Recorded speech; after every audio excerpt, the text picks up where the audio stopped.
Assalamualaikum warahmatullahi wabarakatuh. Halo semuanya, kembali lagi di channel saya, Galeri. Jangan menyia-nyiakan orang yang tulus mencintai kita. Kadang dalam hubungan kita memiliki kekurangan dan kelebihan masing-masing. Tidak ada manusia yang sempurna. Ketika kamu menyia-nyiakan orang lain, akan meninggalkan goresan luka di hati yang terdalam. Saat orang tersebut meninggalkan kita, akan merasakan kehilangan dan penyesalan akan datang. Seperti cerita satu ini, seorang pria yang menyia-nyiakan istrinya demi orang tuanya dan akhirnya pria itu kehilangan istrinya untuk selama-lamanya. Penasaran gimana ceritanya? Yuk langsung aja kita bahas. Oke, sebelum kita bahas, jangan lupa ya, like, comment, and subscribe agar tidak ketinggalan konten-konten selanjutnya. Kisah nyata, menyayat hati, mengiris kalbu. Penyesalan memang selalu di akhir. Semoga bisa menjadi pelajaran.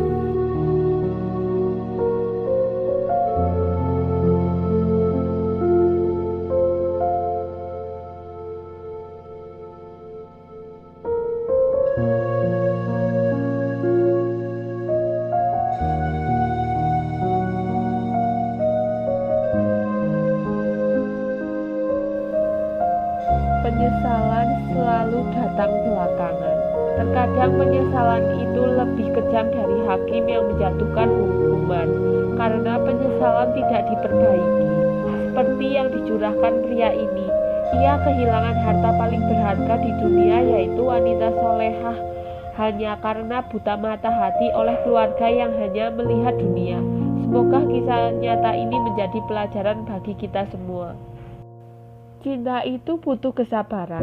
Sampai di manakah kita harus bersabar menanti cinta kita? Hari itu aku dengannya berkomitmen untuk menjaga cinta kita. Aku menjadi perempuan yang paling bahagia. Pernikahan kami sederhana namun meriah. Ia menjadi pria yang sangat romantis pada waktu itu. Aku bersyukur menikah dengan seorang pria yang saleh, pintar, tampan, dan mapan pula. Ketika kami berpacaran, dia sudah sukses dalam karirnya. Kami akan berbulan madu di tanah suci. Itulah janji ketika kami berpacaran dulu. Dan setelah menikah, aku mengajaknya untuk umroh ke tanah suci. Aku sangat bahagia dengannya, dan dia juga sangat memanjakan aku. Sangat terlihat dari rasa cinta dan rasa sayangnya padaku. Banyak orang yang bilang kami adalah pasangan yang serasi. Sangat terlihat sekali bagaimana suamiku memanjakanku dan aku bahagia menikah dengannya. 5 tahun berlalu sudah kami menjadi suami istri. Sangat tak terasa waktu begitu cepat berjalan, walaupun kami hanya hidup berdua saja, karena sampai saat ini aku belum bisa memberikan seorang malaikat kecil atau bayi di tengah keharmonisan rumah tangga kami.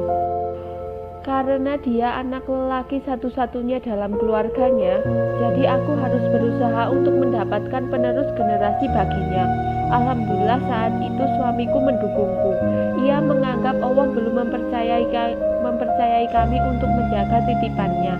Tapi keluarganya mulai resah. Dari awal kami menikah, ibu dan adiknya tidak menyukaiku. Aku sering mendapat perlakuan yang tidak menyenangkan dari mereka. Namun aku selalu berusaha menutupi hal itu dari suamiku. Di depan suamiku mereka berlaku sangat baik padaku, tapi di belakang suamiku aku dihina-hina oleh mereka.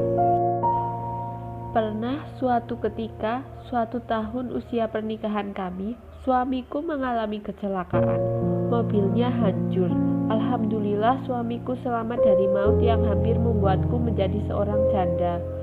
Ia dirawat di rumah sakit pada saat dia belum sadarkan diri setelah kecelakaan. Aku selalu menemaninya siang dan malam sambil kubacakan ayat-ayat suci Al-Quran. Aku sibuk bolak-balik dari rumah sakit dan dari tempat aku melakukan aktivitas sosialku. Aku sibuk mengurus suamiku yang sakit karena kecelakaan. Namun saat ketika aku kembali ke rumah sakit setelah dari rumah kami, aku melihat di dalam kamarnya ada ibu dan adik-adiknya dan teman-teman suamiku. Dan di saat itu juga aku melihat ada seorang wanita yang sangat akrab mengobrol dengan ibu mertuaku. Mereka tertawa menghibur suamiku. Alhamdulillah, suamiku ternyata sudah sadar. Aku menangis ketika melihat suamiku sudah sadar, tapi aku tak boleh sedih di hadapannya. Kubuka pintu yang tertutup rapat itu sambil mengatakan, "Assalamualaikum," dan mereka menjawab salamku. Aku berdiam sejenak di depan pintu dan mereka semua melihatku. Suamiku menatapku penuh manja. Mungkin ia kangen padaku karena sudah 5 hari matanya selalu tertutup. Tangannya melambai, mengisyaratkan aku untuk memegang tangannya erat. Setelah aku menghampirinya, aku cium tangannya. Sambil berkata, "Assalamualaikum," ia pun menjawab salamku dengan suara yang lirih namun penuh dengan cinta. Aku pun senyum melihat wajahnya. Lalu ibunya berbicara denganku. "Fis, kenalkan, ini Desi, teman Fikri." Aku teringat cerita dari suamiku bahwa teman baiknya pernah mencintainya. Perempuan itu bernama Desi, dan dia sangat akrab dengan keluarga suamiku. Hingga akhirnya aku bertemu dengan orangnya juga. Aku pun langsung berjabat tangan dengannya. Tak banyak aku bicara. Di dalam ruangan tersebut aku tak mengerti apa yang mereka bicarakan.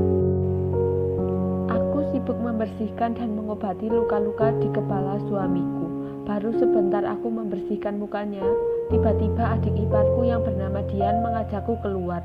Ia minta ditemani ke kantin, dan suamiku pun mengizinkannya. Kemudian aku pun menemaninya. Tapi ketika di luar, adik iparku berkata, "Lebih baik kamu pulang saja. Ada kami yang menjaga abang di sini. Kau istirahat saja." Anehnya aku tak diperbolehkan berpamitan dengan suamiku dengan alasan abang harus banyak beristirahat dan karena psikologisnya masih labil. Aku berdebat dengannya, mempertanyakan mengapa aku tidak diizinkan berpamitan dengan suamiku. Tapi tiba-tiba ibu mertuaku datang menghampiriku dan ia juga mengatakan hal yang sama. Nantinya dia akan memberi alasan pada suamiku mengapa aku pulang tak berpamitan padanya. Toh suamiku selalu menurut apa kata ibunya. Baik ibunya salah ataupun tidak, suamiku tetap saja membenarkannya.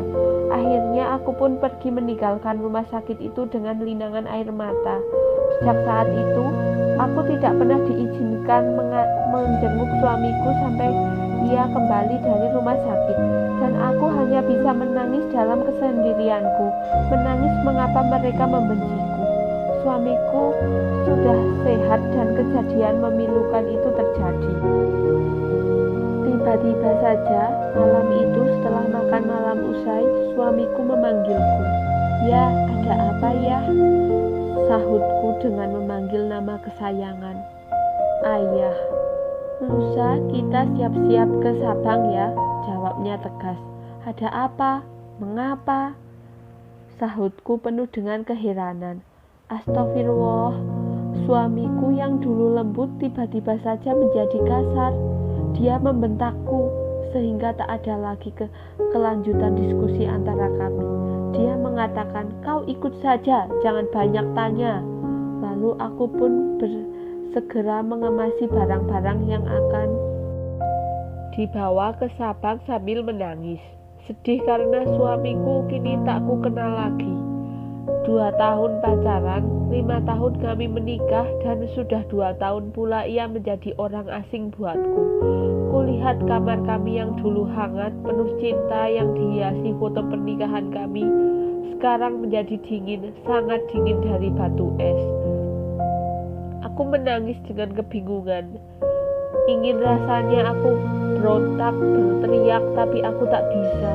Suamiku tak suka dengan wanita yang kasar, ngomong dengan nada tinggi, suka membanting barang-barang. Dia bilang perbuatan itu menunjukkan sikap ketidakhormatan kepadanya. Aku hanya bisa bersabar menantinya bicara dan sabar mengobati penyakitku ini dalam kesendirianku.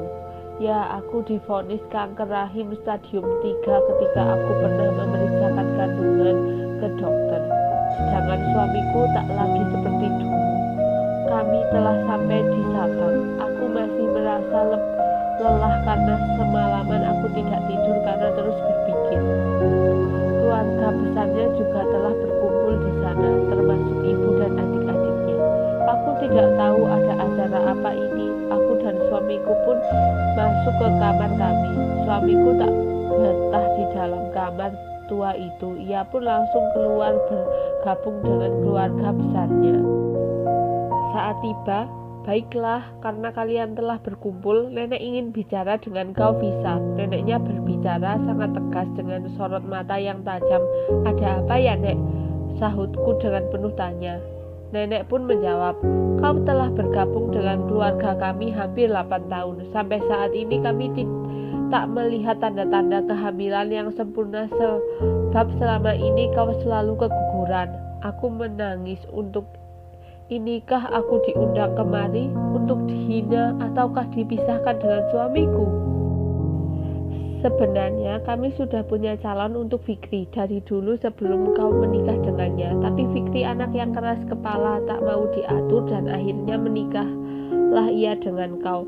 Neneknya berbicara sangat lantang, mungkin logat orang Sabang seperti itu semua.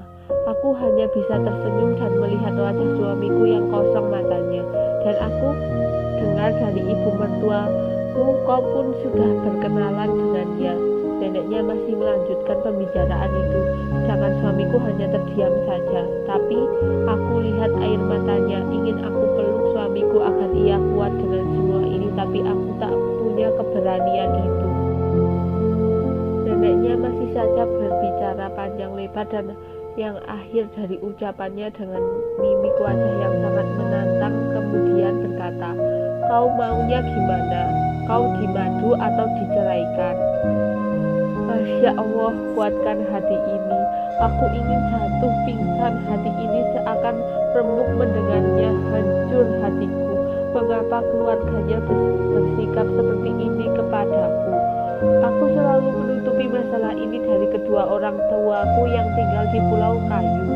Mereka mengira aku sangat bahagia 2 tahun belakangan ini.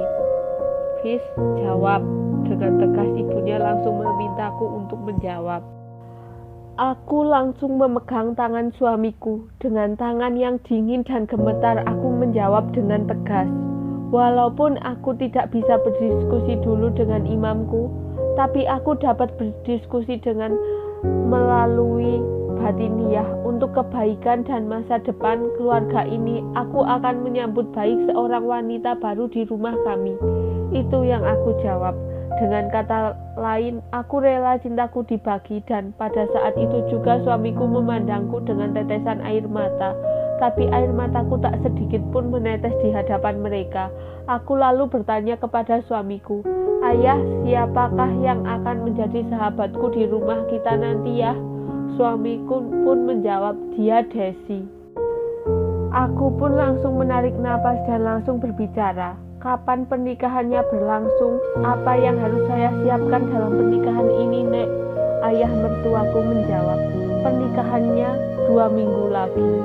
"Baiklah, kalau begitu saya akan menelpon pembantu di rumah untuk menyuruhnya mengurus kakak kami ke kelurahan besok." Setelah berbicara seperti itu, aku permisi untuk pamit ke kamar.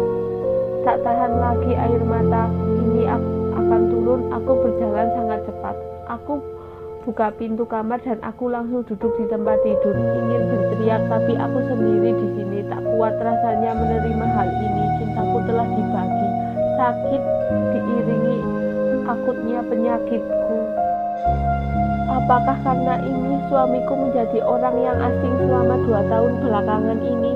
Aku berjalan menuju ke meja rias. Kubuka jilbabku. Aku bercermin sambil bertanya-tanya, "Sudah tidak cantikkah aku ini?" Ku ambil sisirku. Aku menyisir rambutku yang setiap hari rontok. Kulihat wajahku. Ternyata aku memang sudah tidak cantik lagi. Rambutku sudah hampir habis. Kepalaku sudah botak di bagian tengahnya. Malam sebelum hari pernikahan suamiku, aku menulis curahan hatiku di laptopku.